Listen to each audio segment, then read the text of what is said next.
Hi everyone, and welcome to another edition of BDCi Sporting Weekly. I'm your host, Don Weinstein, and I've got to tell you, so good to have NBA basketball back. I know it's just a shortened season, but the prospect of no season meant I'd be doing a whole lot more chores around the house, and that would be disastrous. But seriously, let's take a look at the developments this past week in the NBA. First, the Los Angeles Clippers got a whole lot better with their trade for all-star point guard Chris Paul.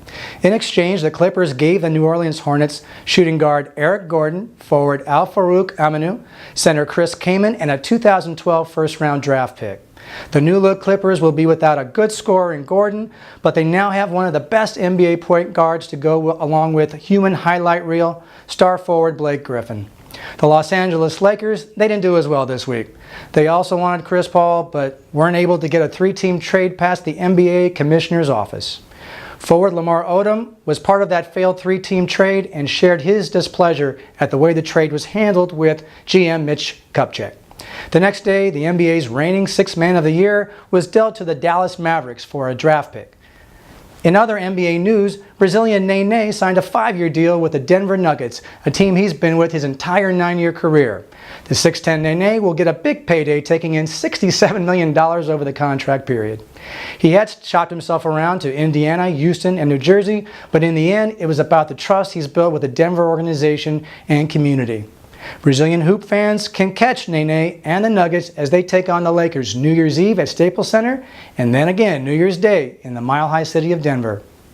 Now let's move on to American football.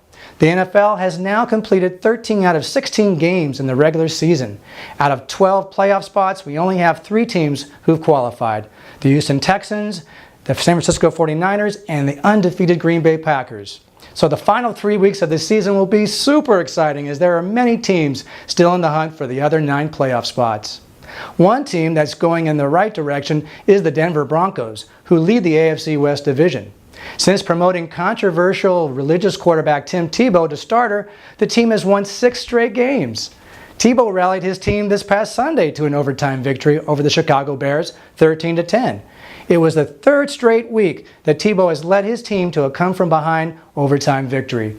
The Broncos will need more of that Tebow magic this coming Sunday as they take on the powerful New England Patriots in Denver. The Patriots also have an impressive win streak of 5 games and currently lead the AFC East Division.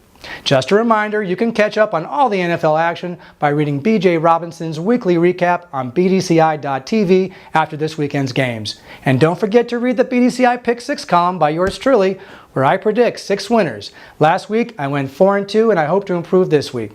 That's all for Sporting Weekly. I'm Don Weinstein wishing you a world of sports until we meet next.